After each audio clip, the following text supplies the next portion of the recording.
ছোটবেলা থেকে চানাচুর বলতে আমার একটাই পছন্দ, মুখরোচক। স্বাদে, স্বাস্থ্যে। ভালো খান, সুস্থ থাকুন। মুখরোচক, ভালোবাসার ৭৫ বছর। জুলাই মাসের শেষে আমাদের এক সদস্যের শুটিংকে কেন্দ্র করে একটি সমস্যার সৃষ্টি হয়।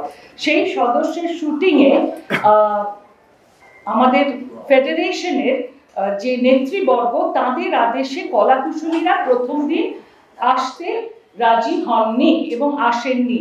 সেই দিন অ্যাক্টার্সরা এসেছিলেন, সবাই এসেছিল অন্যান্য, কিন্তু কলাকুশলীরা আসেননি এবং তার ফলে আমরা সবাই এগিয়ে এসে ওর পাশে দাঁড়াই এবং আমাদের মনে হয় যে এই যে ব্যবহার বা এই যে নেতৃবর্গের এই যে নিয়ম তারা করেছেন, সেটা মোটেই আমাদের গ্রাহ্য করার মতন নয়। আমাদের এর প্রতিবাদ করা উচিত এবং আমরা সেই প্রতিবাদ করার জন্য দুদিনের কর্মবিরতি করি। ইনফ্যাক্ট কর্মবিরতির ডাক দিই এবং সবাই স্বতঃস্ফূর্তভাবে সব ডিরেক্টররা আমাদের সঙ্গে যোগ দেয় এবং কর্মবিরতি হয়।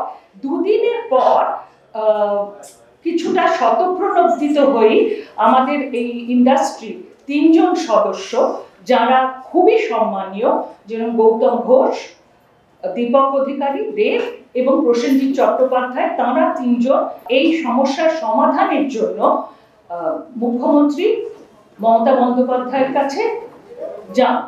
মাননীয় মুখ্যমন্ত্রী সব শুনে বলেন যে একটি কমিটি গঠন করা উচিত, কারণ এই যে সমস্যা হচ্ছে সেগুলো কি হচ্ছে না হচ্ছে তার উপর একটা রিপোর্ট তৈরি করে এবং সেই রিপোর্ট পেশ করে তার সমাধানের প্রচেষ্টা করা উচিত। খুবই ভালো একটা প্রস্তাব এবং এই ৫ জনের কমিটি তৈরি হয়। তার মধ্যে ৩ জন এরা আর ২ জন ছিলেন ২ মন্ত্রী। এই কথাটা শুনে আমরা সেই সময় আমাদের কর্মবিরতি তুলে নিই এবং আমরা বিশ্বাস করি যে ৩ মাসের মধ্যে অবশ্যই এই যে কমিটি, তারা আলোচনা পর্যালোচনা করে আমাদের একটা রিপোর্ট দেবে এবং আমাদের সমাধান সূত্র কিছুটা এই সমস্যার খুঁজে দেবে। এরপর আমরা অগাস্ট মাসে এই রিপোর্টটা কি অবস্থান হয়েছে এই কমিটির, তার জন্য একটা চিঠি পাঠাই এই ৫ জন সদস্যকে। তার কোনো উত্তর পাইনি, কিন্তু গৌতম বাবু আমাদের বলেছিলেন যে এখনো কমিটি গঠন হয়নি, এখন একটু সমস্যা চলছে, কমিটি গঠন হলেই, নোটিফিকেশন হলেই আমরা কাজ শুরু করব। অগাস্ট মাস চলে যাবার পর সেপ্টেম্বর মাসে আবার আমরা একটা রিমাইন্ডার পাঠাই ডিএইআই থেকে, তারও সেরকম কোনো উত্তর হয়নি, তখনও নোটিফিকেশন হয়ে কমিটি গঠন হয়নি। অক্টোবর মাসের ৮ তারিখে আমরা যখন আবার চিঠি পাঠাই, তখন প্রসেনজিৎ চট্টোপাধ্যায় আমাদের বলেন যে গৌতম বাবু এবং দেব অধিকারী, এদের ২ জনকে জানানোর কথা। আমরা ওকে জানাই যে আমরা অলরেডি ওদের জানিয়েছি এবং গৌতম বাবু এই ক্ষেত্রে আমাদের বলেন যে ফাইনালি যে খুব একটা কিছু হয়নি, কারণ কমিটি কোনো নোটিফিকেশনই হয়নি, কমিটি গঠনই হয়নি। সুতরাং এটার যে কোনো রিপোর্ট তৈরি হবে কিনা জানি না। আমরা ওর সঙ্গে দেখা করি, উনি বলেন যে তোমরা যদি কোনো রিপোর্ট করো আমার সঙ্গে শেয়ার করতে পারো। আমরা ইতিমধ্যেই আমরা নিজেরা কি কি সমস্যা হয়েছে, কেন আমরা এইটার প্রতিকার চাইছি, কোথায় প্রতিকার চাইছি, তাই নিয়ে কাজ করতে আরম্ভ করি।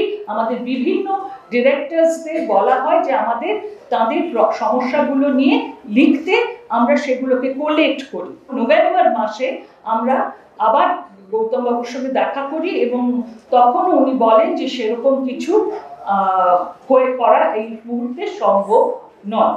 তো সেক্ষেত্রে আমরা ডিসাইড করি ডিএইআই এর পক্ষ থেকে যে আমরা আমাদের মতন করে এর সমাধান সূত্র খুঁজব। আমরা মনে করি যে federation is very important, it's part of the industry and we need a welfare organization or a trade union in the industry. কিন্তু ফেডারেশনের যে ধরনের বেআইনি বা আইন বহির্ভূত যে কার্যকলাপ যেগুলো তারা আমাদের উপরে আরোপ করছেন হঠাৎ করে, সেটা বিস্তারিতভাবে অন্যরা জানাবেন, সেটার বিরুদ্ধে আমাদের লড়াই। আমরা চাই, এবং লড়াই থেকে বেশি বলবো প্রতিবাদ, কারণ আমরা চাই একটা সুস্থ এবং সুষ্ঠু পরিবেশ যেখানে আমরা সবাই মিলে কাজ করতে পারি। তো এই ব্যাপারে এবং সমস্যাগুলো কি এগুলো নিয়ে আমাদের আমার পরে ইন্দ্রনীল রায়চৌধুরী এবং পরব্রত চট্টোপাধ্যায় আপনাদের বিস্তারিত জানাবেন। একটি কথা আপনারা প্রায়শই শুনবেন, যেটা অলমোস্ট ফেডারেশন দ্বারা জিনিসটার উপর একটা অফিসিয়াল শিলমোহর অলমোস্ট মারা হয়ে গেছে, সেটাকে বলা হয় গুপি শুটিং। এই গুপি শুটিং শব্দটা ভারতবর্ষের কোথাও নেই, তার কারণ গুপি শুটিং বিষয়টা হয় না, গুপি শুটিং বলে কিছু হতে পারে না।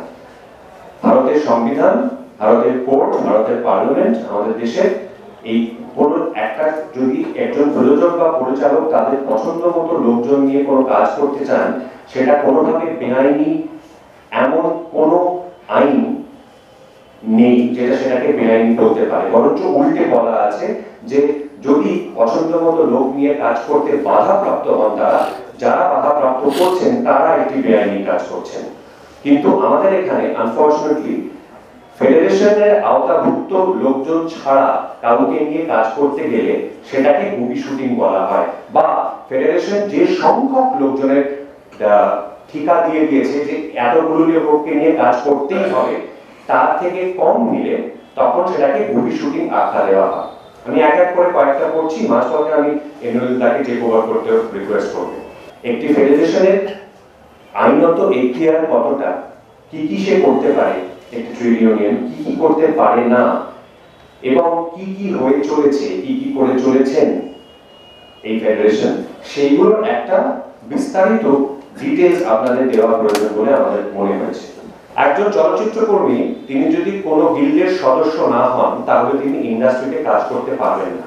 যদি একান্তই করেন তাহলে সেই সমস্ত বিভাগে গিল্ডের লোকেদের নেওয়ার পরে বাড়তি সদস্য হিসেবে তাকে নিয়োগ করা হয়। এইটা ভারতীয় সংবিধানের আর্টিকেল 21, আর্টিকেল 21 এর পরিপন্থী, যা সমস্ত নাগরিকদের আইনি যে কোনো কাজে নিজেদের ইচ্ছা মতো নিযুক্ত হওয়ার অধিকার দেয়। কোনোভাবে কোনো ট্রেড ইউনিয়ন সেই অধিকার কেড়ে নিতে পারে না। এরপরের সমস্যা হলো চাইলেই কেউ গিল্ডের সদস্য কিন্তু হতে পারেনও না। কেউ যদি মনে করেন যে গিল্ডের সদস্যপদ পাওয়ার পরে তিনি ইন্ডাস্ট্রিতে কাজ করবেন, সেখানেও তিনি আটকে যাবেন, কারণ গিল্ডের সদস্যপদ সম্পূর্ণ গিল্ডগুলির সেক্রেটারি এবং সভাপতিদের ইচ্ছা অনুসারে দেওয়া হয়। টালিগঞ্জে গিল্ডের কার্ড পাওয়ার চেষ্টায় বহু যোগ্য কর্মী দীর্ঘদিন ধরে অপেক্ষা করে আছেন। এমনকি রাজ্য সরকার পরিচালিত, এটা খেয়াল করে শুনবেন, রাজ্য সরকার পরিচালিত রূপকলা কেন্দ্রের ছাত্রছাত্রীরাও গিল্ডের সভাপতি এবং সম্পাদকদের ইচ্ছে ছাড়া কার্ড পান না। ফলে তারা ইন্ডাস্ট্রিতে কাজ করার ব্যাপারে প্রভূত সমস্যার মধ্যে পড়ে। উদাহরণস্বরূপ এটাও বলা যায় যে 2018 পর থেকে অ্যাসিস্ট্যান্ট ডিরেক্টরস গিল্ড কোনো নতুন কার্ড ইস্যু করেনি। 3 নম্বর, বেশ কিছু গিল্ড সদস্যপদ দেওয়ার জন্য ফেডারেশন পরীক্ষার ব্যবস্থা করেন। গিল্ড ফেডারেশন একটি ট্রেড ইউনিয়ন, কোনোভাবেই ভারতের কোনো নাগরিকের কোনোতম যোগ্যতার পরীক্ষা নেওয়ার কোনো আইনি অধিকার একটি ট্রেড ইউনিয়নের নেই। একথা রকেট সায়েন্স বুঝতে হয় না এটা বোঝার জন্য। 4 নম্বর, প্রযোজক বা পরিচালক যখন কোনো নন গিল্ড মেম্বারদের ইউনিটে নেন, সেটা তাদের করতে হয় ফেডারেশন যে সংখ্যক মেম্বারদের নেওয়ার নির্দেশ জারি করেছেন সেই সংখ্যাটি পূর্তির পরে। ফলে ন্যাচারালি বুঝতেই পারছেন প্রযোজনার খরচ বহু অংশে বৃদ্ধি পায় এবং বহু যোগ্য মানুষকে তারা কাজে নিয়োগ করতে পারেন না। 5 নম্বর, যে যে নিয়মগুলি ফেডারেশন চালু করে রেখেছেন সেগুলি নিয়ে ফেডারেশন WATP এবং EIMT এর সঙ্গে দুটি মেমোরেন্ডাম অফ আন্ডারস্ট্যান্ডিং বা MOU তৈরি করে রেখেছেন বলে দাবি করেন। মজার কথা হলো তারা নিজেরাও জানেন যে এই MOU সম্পূর্ণ বেআইনি। এই MOU গুলিতে লেখা আছে যে যারা এই MOU তৈরি করছেন, অন্য যে পার্টি, এক্ষেত্রে WATP কিংবা EIMPA, তারা এই ফেডারেশন ছাড়া অন্য কোন সংগঠনের কোন কর্মী নিয়োগ করতে পারবেন না। এটা ইটসেলফ মনোপলি অ্যাক্টে বেআইনি একটি কাজ। নতুন নতুন নিয়ম তারা কখনো মৌখিকভাবে, কখনো হোয়াটসঅ্যাপ মেসেজের মাধ্যমে বা কখনো প্রোডাকশন কন্ট্রোলারদের দিয়ে প্রযোজক বা পরিচালকদের জানিয়ে দেন। এই প্রসঙ্গে এটা বলা জরুরি যে ইন্ডাস্ট্রির কোনো রকম নিয়ম তৈরি করার কোনো আইনি অধিকার কোনো ট্রেড ইউনিয়নের নেই। ফেডারেশন একটি ট্রেড ইউনিয়ন এবং সেটি কোনো আইন তৈরি করার বডি নয়। সিনেমা, সিরিয়াল, ওটিটি প্ল্যাটফর্ম প্রত্যেকটি ফরম্যাটে প্রত্যেক দিনের শ্যুটের জন্য ফেডারেশন ন্যূনতম গিল্ড মেম্বারদের সংখ্যা নির্ধারণ করে রেখেছেন। ফলে যে সমস্ত দৃশ্যের জন্য খুব ছোট ইউনিট নিয়ে কাজ করা সম্ভব, সেখানেও 70-80 জনের ইউনিট নিয়ে কাজ করতে হচ্ছে। সিরিয়ালের সামান্য কয়েকটা রাস্তার শট নেওয়ার জন্য পূর্ণ দৈর্ঘ্যের দ্বিতীয় ইউনিট নিতে হচ্ছে। এই রকমভাবে বহু বহু ইউনিট মেম্বারকে একটা ইউনিটের সঙ্গে জুড়ে দেওয়া হচ্ছে, যাদের হয়তো সেই পার্টিকুলার সময় প্রয়োজন নেই। গোটা বিশ্বে এর কোথাও কোনো উদাহরণ নেই। পশ্চিমবঙ্গের বাইরে থেকে কোনো ইউনিট যদি আসে, তারা যদি হিন্দি ভাষায় ছবি শ্যুট করে কলকাতায়, সবাই তো বড় ছবি শ্যুট করে, অনেকে ছোট ছবিও শ্যুট করে, হিন্দি ভাষার কোনো কাজ যদি কলকাতার মাটিতে বসে আপনি করেন, আপনাকে 2 গুণ টাকা দিতে হবে। মানে কেন? সারা ভারতবর্ষে কোথাও এই নিয়ম চালু নেই। যদি বিদেশি ভাষা করেন, তাদের জন্য 3 গুণ টাকা চাইছে। স্বাভাবিকভাবে এটার ফলে যেটা ডাইরেক্টলি হয়েছে, কলকাতার বাইরে থেকে এসে কোনো লোক কলকাতায় শুটিং করছেন না, ক্ষতিকার হয়েছে, টেকনিশিয়ানদের হয়েছে। সারা পৃথিবীতে নিয়ম হচ্ছে যে যেখানে শুটিং হয় সেখান থেকে কল টাইম ঠিক হয়, শিফটের শুরু হয়। হ্যাঁ, একমাত্র ভারত মানে সারা পৃথিবীতে একটাই জায়গা আছে, টালিগঞ্জ, যেখানে কল টাইম এবং শিফটের শুরু হয় হচ্ছে টেকনিশিয়ান স্টুডিও থেকে। মানে আপনি মেদিনীপুর যাবেন, আপনি যেখানে জায়গায় যাবেন, আপনার কল টাইম শুরু হবে হচ্ছে টালিগঞ্জ থেকে। এই নিয়ম পৃথিবীর কোথাও নেই। বাইরে থেকে কোনো, বম্বে থেকে, চেন্নাই থেকে কোনো সিনেমাটোগ্রাফার আনি বা কোনো প্রোডাকশন ডিজাইনার আনি, আমি তাকে এমপ্লয় করতে পারি, তার রেটে এমপ্লয় করতে পারি। সে হয়তো ওখানকার ফেডারেশনের মেম্বার, কার্ড হোল্ডিং মেম্বার, কিন্তু তার বদলে তার সঙ্গে আমাকে কলকাতা থেকে একই একটা লোক নিতে হবে, তাকে বসিয়ে রাখতে হবে এবং তাকে ফুল পেমেন্ট দিতে হবে। এগেন, কোথাও কোনো নিয়ম নেই। যদি কেউ বিদেশে শুটিং করতে যান, খেয়াল করে দেখবেন বাংলা ছবির বিদেশে শুটিং প্রায় বন্ধ হয়ে গেছে। কেন বন্ধ হয়েছে? আপনি বিদেশে শ্যুট করতে গেলে আপনাকে 19 জন এখান থেকে গিল্ড মেম্বার নিতেই হবে। এগেন, পৃথিবীর কোথাও নেই। এই ধরনের তুগলকি ঘটনা, পাগলের মতো ঘটনা যখন ঘটতে থাকে, তখন কি হয়, ওদের কিছু মেজার্স নিতে হয়, এটা বলার জন্য যে আমরা সবার জন্য আছি। তো ওরা নতুন করে লো বাজেট ছবির জন্য কিছু নিয়ম চালু করেছেন, নিজেরাই করেছেন, যেমন করে থাকেন। এবং প্রথমে ডিসাইড করেছেন যে লো বাজেট ছবি মানে 30 লক্ষ টাকা। এগেন, পৃথিবীর কোনো ডিকশনারিতে লেখা নেই লো বাজেট ছবি মানে 30 লক্ষ টাকা। ওরা সেটাকে একটা মানদণ্ড হিসেবে নিয়েছেন। অর্থাৎ প্রযোজককে বলতে হবে যে আমার ছবি 30 লক্ষ টাকার ভেতরে, তাহলে সে কিছু ছাড় পাবে। কিসের ছাড় পাবে? ওই যে সংখ্যাগুলো বললাম, এতগুলো লোককে নিতেই হবে, ওই সংখ্যার ক্ষেত্রে কিন্তু ছাড় পাবে। দিয়ে তারা আরেকটা ছাড় তুলে নিয়েছেন। কিছু তুলে নিয়েছেন, তারা বলছেন তারা অ্যালেক্সা বা ভেনিস এই জাতীয় যেগুলো একটু expensive camera, high resolution camera, সেই ক্যামেরায় শ্যুট করতে পারবেন না। মানে আমরা কোনো লজিক দিয়ে এই কথা পৃথিবীর কে বুঝতে পারবে যে আমি একটা লো বাজেট ছবিতে, ধরা যাক মাত্র 2টো অভিনেতা নিয়ে কাজ করছি, আমার বাজেট কম এবং আমি ছবিটা হয়তো একটা বাড়ির মধ্যে বানাচ্ছি, আমি সেটা একটা দামি ক্যামেরায় শ্যুট করতে পারবো না। 13 নম্বর পয়েন্ট, ওটিটি। প্রচুর ওটিটির কাজ হচ্ছে, প্রচুর ওটিটির কাজ হতে হতে কমেও গেছে, একটি ওটিটি চ্যানেল এখান থেকে চলেও গেছে।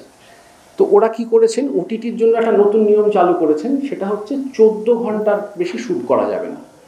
কেন? সিরিয়ালের সঙ্গে একরকমভাবে দেখছেন ওটিটিকে। সিরিয়ালে 14 ঘন্টার একটা নিয়ম চালু আছে, সেই নিয়মটা খুব ন্যায্য। কারণ সিরিয়ালে সারা বছর শুটিং হয়, তো যারা কাজ করেন তারা প্রচণ্ড ক্লান্ত হয়ে পড়েন, তাদের নানা সমস্যা হয়। রোজ যদি 17-18 ঘন্টা তো একটা মানুষের পক্ষে করা সম্ভব নয়। সেই জন্য তারা 14 ঘন্টার নিয়ম সিরিয়ালে চালু করেছেন। ঠিক আছে, অনেক দিন ধরেই চালু আছে। যেই মাত্র ওটিটি এলো, সঙ্গে সঙ্গে তারা ওটিটিতে 14 ঘন্টার নিয়ম চালু করলেন। এবার ওটিটি তো সিরিয়াল নয়, ওটিটি ওয়ান অফ প্রজেক্ট। সেটা হচ্ছে খুব বেশি হলে 14 থেকে 25 দিনের মধ্যে একটা শুটিং হয়, হয়ে থেমে যায়, সিনেমার মতো কাজ হয়। সেখানে 14 ঘন্টার রুল আপনি যে মুহূর্তে দিলেন, প্রযোজককে বেশি দিন শুটিং করতে হলো। বেশি দিন শুটিং মানে হচ্ছে আপনাকে আর্টিস্ট, ক্যামেরা, লোকেশন সব কিছু বেশি দিনের জন্য ভাড়া করতে হলো। অর্থাৎ এগেন প্রজেক্ট তার ভায়াবিলিটি চলে গেল। ফেডারেশন নিজের সুবিধে মতো নানা সময় ইন্ডাস্ট্রিতে ছুটি ঘোষণা করে। এই ব্যাপারে তারা কাউকে আগে থেকে কিছু জানানোর প্রয়োজন বোধ করেন না। সম্প্রতি তারা একটি অনুষ্ঠানের জন্য ইন্ডাস্ট্রিতে চালু থাকা সেকেন্ড সানডে ছুটিটিকে বাতিল করে অন্য একদিন ছুটি ঘোষণা করে দেন। বহু প্রোডাকশনের নানা জিনিস অনেক মাস আগে থেকে প্ল্যান করা থাকে। কখনো তাদের বাইরে থেকে শিল্পী আসে, কখনো বিশেষ একটা দিনে একটা লোকেশন তারা অনেক টাকা খরচা করে বুকিং করে রাখেন। ফেডারেশন নিজের ইচ্ছে মতো ইন্ডাস্ট্রিতে ছুটি ঘোষণা করলে আবার ইন্ডাস্ট্রিতে নিজের ইচ্ছে মতো ছুটি ঘোষণা করার কোনো এখতিয়ার বা অধিকার তাদের নেই। ছুটি ঘোষণা করলে এই সমস্ত প্রোডাকশনের প্রভূত আর্থিক ক্ষতি বারবার ঘটতে থাকে। সম্প্রতি এটাও দেখা যাচ্ছে ফেডারেশন বিভিন্ন শুটে নানান ডিপার্টমেন্টে তাদের ইচ্ছে মতো কর্মী পাঠাচ্ছে। এই রেওয়াজ টালিগঞ্জে কোনোদিন ছিল না। কর্মী নির্বাচন সম্পূর্ণ প্রযোজক, পরিচালক এবং প্রোডাকশন কন্ট্রোলারের এখতিয়ারভুক্ত কাজ ছিল। কাজ প্রভূত কমে যাওয়া, বহু অযোগ্য সদস্যকে নতুন সদস্যপদ দেওয়া ইত্যাদির ফলে ফেডারেশনের এখন দায় পড়তেছে সেই সমস্ত লোকেদের জোর করে এমপ্লয়মেন্টের বন্দোবস্ত করে দেওয়া। ফলত না চাইলেও সেই সমস্ত সদস্যকে নিয়ে পরিচালক এবং প্রযোজকদের কাজ করতে হচ্ছে। বহু ক্ষেত্রে সম্পূর্ণ আনকোরা লোক পাঠানোর ফলে তাদের টাকা দেওয়া সত্ত্বেও তাদের থেকে কোন রকম পেশাদারি সাহায্য পাওয়া অসম্ভব হয়ে ওঠে। এখানে একজন সাংবাদিক বসে আছেন, তিনি অনেকদিন আগে একটা লিখেছিলেন যেগুলো আমাদের তখন খুব ভালো লাগেনি, যে বাংলা ছবি ভেন্টিলেশনে চলে গেছে। আমরা লড়াই করে চেষ্টা করে ভেন্টিলেশনে যে যায়নি সেই রোগীকে বারবার হাঁটাবার চেষ্টা করেছি। আজকে আমাদের মঞ্চে বহুদিন পর বাংলা ছবিতে 16-17 কোটি টাকার ব্যবসা করে বহুরূপী পরিচালক বসে রয়েছেন এখানে আমাদের মঞ্চে। ব্যবসা হয় না, মানুষ ছবি দেখতে পায় না তা নয়। তাহলে কিসের অসুবিধে? ক্রাইসিসটা হচ্ছে একটা এমন পরিস্থিতি তৈরি করে দেওয়া হয়েছে, এমন বাধ্যতামূলক পরিবেশ তৈরি করে দেওয়া হয়েছে, তাতে একটা সম্পূর্ণ ইন্ডাস্ট্রি শুকোতে মারা যাচ্ছে, কিন্তু তাকে গুরুত্ব দেওয়া হচ্ছে না। গুরুত্ব যে দেওয়া হচ্ছে না তার প্রমাণ হচ্ছে 3.5 মাসে একটা কমিটি পর্যন্ত তৈরি করা গেল না। এর থেকে দুঃখে, এর থেকে মর্মান্তিক আর কিছু হতে পারে না। আপনারা বলবেন যে কোথায়, বাংলা তো এত ছবি চলছে, চলছে না। একটা পরিসংখ্যান, 134টা বাংলা ছবি তৈরি হয়েছিল আগের বছর, এবছর শুধু 37টা। 2024 সমস্ত বহু রাজ্যে এত সুবিধে দেওয়া হচ্ছে। আমাদের প্রতিবেশী উড়িষ্যা, এদিকে ঝাড়খণ্ড, তারা ফোন করে বলে আপনারা এসে শুটিং করুন, আপনাদের যা যা সুবিধা আমরা তাই দেবো। রাজস্থান বলছে, এমপি বলছে, ইউপি বলছে, সব জায়গাতে বলছে। আমাদের এখানে কোনো সুবিধে নেই, বরঞ্চ এক প্রস্থ শুটিংয়ে দার্জিলিংয়ে করে দার্জিলিংটাকে দেখাতে হচ্ছে মুসৌরিতে গিয়ে। এর থেকে মর্মান্তিক কি হবে? আমরা যখন ছবি বানানো শুরু করেছিলাম তখন 35-36 দিন করলে বলতো বাবা 35 দিনে হয়ে গেল। কমার্শিয়াল ছবি তো বানানো হচ্ছে 70 দিন 80 দিন করে। 35 দিনে তুমি ছবি করে ফেললে ভাই, চোখের পলকে কিভাবে আস্তে আস্তে ওটা 21 দিন করতে হচ্ছে শুটিং তোমাদের। বাবা 21 দিন পাচ্ছে তোমায় দিচ্ছে এখন আমরা রাজা, যারা আমরা 21, 22, 23 দিন শুটিং করি। এখন 35 দিন শুটিং হবে বললে হার্ট ফেল হয়ে যায় প্রযোজকের। বিখ্যাত বড় বড় পরিচালকরা তারা পরিস্থিতির চাপে পড়ে 11 দিনে 10 দিনে ছবি করে কলার তুলে বলছেন 11 দিনে নামিয়ে দিয়েছি। 11 দিনে তো ছবি নেমে গেল। নতুন পরিচালকরা কোথায় নেমে গেল? তাদের তো 5 দিনে ছবি করতে বলা হবে। প্রতিষ্ঠিত পরিচালক যদি 12 দিনে ছবি করে, নতুন পরিচালক কিছুদিন 5-6 দিনে বেশি পাবে না। আর 5-6 দিনে বানানো একটা ছবি দর্শক টিকিট কেটে 200 টাকা টিকিট কেটে হলে দেখতে আসবে না। আপনার একটা ছবির বাজেট তৈরি করে দিচ্ছে যে এইটা বাধ্যতামূলক। আপনি যদি বাজেট দেন, আপনাকে তাহলে একটা রিকভারি মডেল দিতে হবে, দুটোর দায়িত্ব নিতে হবে। আপনি খাবার দিচ্ছেন, থালা দেবেন না, তো হতে পারে না। কাজে রিকভারি মডেল মাস্ট। আজকে যখন কোনো বাংলা সিনেমা রিলিজ করা হয় তার যে ডিজিটাল কস্ট, সেটা কিন্তু একটি হিন্দি সিনেমা বা আমরা সর্বভারতীয় বা অফিসিয়ালি আমরা সর্বভারতীয় ভাষা বলে যদি বলি, বা অন্যান্য ভাষার যে সিনেমা রয়েছে তার যে ডিজিটাল কস্ট রয়েছে তার থেকে বেশি কস্ট আঞ্চলিক ভাষা, আমি যদি বলি বাংলা ভাষার যে সিনেমা তার ডিজিটাল কস্ট এখনো সেটা বেশি দেওয়া হয়েছে। এর আগে আরো বেশি ডিজিটাল কস্ট দিতে হতো। যেখানে ইন্ডাস্ট্রি সাইজ আমরা জানি কত টাকায় সিনেমা হচ্ছে, সেখানে আমার মনে হয় কোন একটা ফিল্ম পলিসি হওয়া দরকার, যেখানে একজন প্রযোজক তার ডিজিটাল কস্টটাকে কমাতে পারে। একটা সিনেমা যখন রিলিজ করে তার যখন রিকভারি হয়, বাংলা সিনেমা যখন রিলিজ হয়, ধরুন আপনি 1 কোটি টাকা যদি রোজগার করেন প্রথম সপ্তাহে, প্রযোজক সেটা 50% পায়। আপনি যদি দ্বিতীয় সপ্তাহ হয় তাহলে সেই 1 কোটিটা আপনি 40% পান, মানে আপনি 40 লাখ টাকা পাবেন। আপনি যদি তৃতীয় সপ্তাহ হয় তাহলে আপনি 50% পাবেন, তাহলে 30 লক্ষ টাকা পাবেন। অথচ এই একই রাজ্যে হিন্দি সিনেমার ক্ষেত্রে কিন্তু বা হিন্দি বা অন্য ভাষার ক্ষেত্রে কিন্তু সর্বভারতীয় অফিসিয়াল যে ভাষা আমাদের রয়েছে তার ক্ষেত্রে আমরা যে ভাষায় কথা বলি, সেক্ষেত্রে আমরা দেখছি যে কোনো কোনো ক্ষেত্রে 52% প্রথম সপ্তাহে, দ্বিতীয় সপ্তাহে 42.5, আর তৃতীয় সপ্তাহে কখনো সেটা 37.5 হয়, আবার 30% হতে পারে। তাহলে ক্লিয়ারলি বাংলা সিনেমায় একজন প্রযোজক যখন ছবি রিলিজ করছেন এবং ছবি রিকভারি করছেন, তিনি কিন্তু লস করছেন এবং করছেনই করছেন। প্রত্যেক দিন তার রোজগারের যে টাকা সেখান থেকে তার রক্ত চলে যাচ্ছে। আমাদের এখানে শো দেওয়ার ক্ষেত্রে আগে ছিল টোটালি আপনাকে একটা শো দেওয়া হবে, সেখানে কি হচ্ছে আপনি যখন টোটালি শো যখন মানে এর আগে যে নিয়ম, যেটা এর আগে যারা নিয়ম করেছে সেখানে বলা হয়েছিল আপনাকে টোটালি কত % শো দেওয়া হবে বা কতগুলো শো দেওয়া হবে, সেটা কিন্তু হল অনুযায়ী ছিল। আমার বক্তব্য সেটা কিন্তু স্ক্রিন অনুযায়ী হওয়া উচিত। প্রত্যেক দিন কিন্তু যেরকম ভাবে সিনেমা চেঞ্জ হচ্ছে ঠিক তেমনি ভাবে কিন্তু আমাদের ডিস্ট্রিবিউশন সিস্টেমটাও চেঞ্জ হচ্ছে। আজকে আমরা সিনেমা করব যখন, তাহলে সেই রোজগারের পথটা কেন তৈরি করা হবে না? কে নেবে, কে তৈরি করে দেবে সেই রোজগারের পথ? আর যদি সেটা না হয় তাহলে কোনোদিন একজন বাংলার প্রযোজক তৈরি করতে পারবে না, তার রোজগারের পথ বেঁধে দেওয়া হচ্ছে। ট্যাক্স যখন দেওয়া হয়, এই যে হলে যখন ট্যাক্স দেওয়া হয়, আজও কিন্তু এই নিয়ে একটা দোটানা রয়েছে যে জিএসটি সেটা সেন্ট্রাল গভর্নমেন্টের জায়গা থেকে আসবে না স্টেট গভর্নমেন্টে, এই নিয়ে দোটানার ভেতরে হল মালিকরা রয়েছেন। কাজে তাদেরকে যদি একটা রূপরেখা তৈরি করা যায়, ওই জিএসটি থেকেই বা অন্য কোনো জায়গা থেকে যদি কিছুটা পরিমাণ একটা টাকা মকুব করে আজকে যদি দেখুন হল মালিককে আজকে বাঁচাতে হবে। যেরকম ভাবে প্রযোজক বাঁচবে, যেরকম ভাবে হল মালিক বাঁচবে, যেরকম ভাবে ডিরেক্টর বাঁচবে, তবেই কিন্তু সিনেমা তৈরি হবে এবং আমার মনে হয় আরো খুশির দিন, খুশির হাওয়া তৈরি হয়ে আসবে। শেষ যেটা বক্তব্য সেটা হচ্ছে যে আমরা শহরে একটি নন্দন পেয়েছি, আমরা শহরে নজরুল তীর্থ পেয়েছি। আমরা চাই জেলাতেও এরকম নজরুল তীর্থ বা এই নন্দন তৈরি হোক। বাংলায় যে সমস্ত পরিচালকদের নিয়ে গর্ব করি তারা কিন্তু ইন্ডিপেন্ডেন্ট ফিল্ম মেকার, অধিকাংশ ক্ষেত্রে তাদের নিয়েই গর্ব করি। তারা যখন সিনেমা বানিয়েছেন সেই তাদের ছবি রিলিজ করার জন্য কিন্তু এই এমন জায়গা হওয়া দরকার যেখানে কিন্তু তাদের হিন্দি ছবির সঙ্গে কম্পিটিশন করতে হবে না।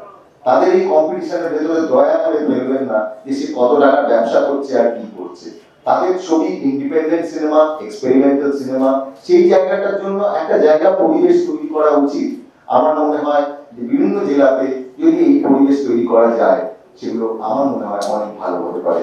আজকে আমাদের পক্ষ থেকে যে দাবিটি করা হলো সেটা হচ্ছে যে সমস্ত বেআইনি কার্যকলাপ, বেআইনি মানে আমি বলছি সংবিধান বহির্ভূত কার্যকলাপ, যেগুলো আমাদের টেকনিশিয়ানদের ওপর, ডিরেক্টর থেকে শুরু করে প্রত্যেকের ওপর চাপিয়ে দেওয়া হচ্ছে ফতোয়া হিসেবে, সেইগুলোকে তুলে নেওয়া হোক। পাশাপাশি আমাদের সরকারের পক্ষ থেকে একটা ফিল্ম অ্যান্ড এন্টারটেনমেন্ট পলিসির ব্যাপারে আমাদের সরকার একটা কিছু ব্যবস্থা করুক, নইলে এই যে এখন 34টা বা 37টা ছবি হচ্ছে, এটা 2025-এ গিয়ে 15-তে দাঁড়াবে, 2026-এ গিয়ে 0-তে দাঁড়াবে। এই যে 45টা সিরিয়াল থেকে আমরা যে নেমে এসেছি 22টা 23টায়, এটার পরিস্থিতির ফল কি হতে চলেছে আগামী 2 বছরে আমরা এটা পরিষ্কার দেখতে পাচ্ছি। আমাদের ডিআইয়ের পক্ষ থেকে আমরা সিদ্ধান্ত নিয়েছি, আমরা দিল্লিতে আইনজীবীর সঙ্গে কথা বলে, আইনজীবী গোষ্ঠীর সাথে কথা বলে আমরা কম্পিটিশন কমিশনস অফ ইন্ডিয়ার কাছে আমরা একটি কেস ফাইল করব। সেই কেসের সমস্ত কাগজপত্র আজকে কলকাতা থেকে দিল্লিতে চলে গেছে। আগামীকাল বা পরশুর মধ্যে কম্পিটিশন কমিশনস অফ ইন্ডিয়ার কাছে এই কেসটি দায়ের হয়ে যাবে।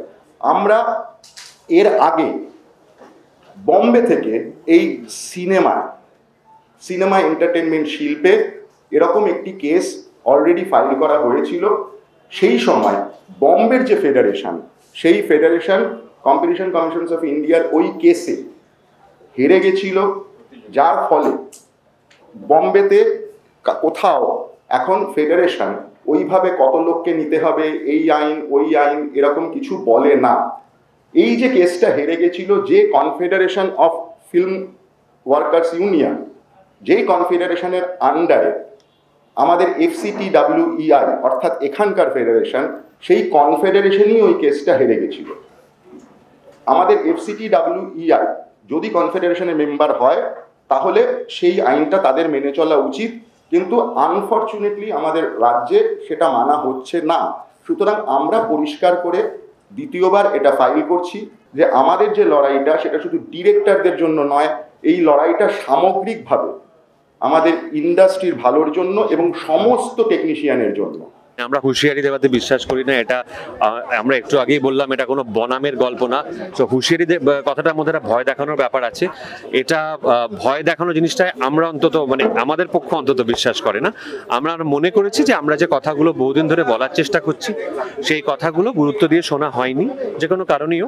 তো এরকম পরিস্থিতিতে এই একটা গণতান্ত্রিক দেশের স্বাধীন নাগরিক হিসেবে বা স্বাধীন নাগরিকদের একটা গোষ্ঠী হিসেবে আমরা মনে করেছি যে আদালতের কাছে যাওয়াটাই শ্রেয়, সেটাই করেছি। যে 15টা সমস্যার কথা আপনি বললেন, সেই 15টা সমস্যা নিয়ে কি মনে হচ্ছে সেগুলো হবে সমাধান? মানে এটা তো চটজলদি আজ কথা বললাম কালকে সমাধান হয়ে যাওয়ার মতো তো নয়। সেটা যদি হতো তাহলে বুঝতেই পারছেন, তাহলে এতদিন ধরে যেটা নিয়ে কথা তাহলে হয়ে যেত সেটা। হ্যাঁ, তো চীন 3.5 মাস ধরে সমাধানের কথা তো অনেক পরেকার কথা। আমরা আগে অনুরোধ করেছিলাম বা আমাদের সেই প্রমিসটা দেওয়া হয়েছিল যে একটি কমিটি তৈরি হবে যেটি খতিয়ে দেখবে ফেডারেশন তার এখতিয়ারের মধ্যে থেকে কাজ করছে নাকি করছে না। এখন সেই কমিটিটি তৈরি হয়নি। তার খতিয়ে দেখা দূরস্থান, তার রিপোর্ট দেওয়া দূরস্থান এবং সমাধান তো আরো দূরস্থান। তো সেই জন্যই হয়তো এটা লং টার্ম সমাধানের একটা পথ, যেটার কথা আপনারা বলছেন, মানে যেটা আমরা করেছি CCIর কাছে যাওয়া এবং পরবর্তীতে আইনি পদক্ষেপ। কিন্তু আদালতই তো একমাত্র ভরসা একটা গণতান্ত্রিক দেশে।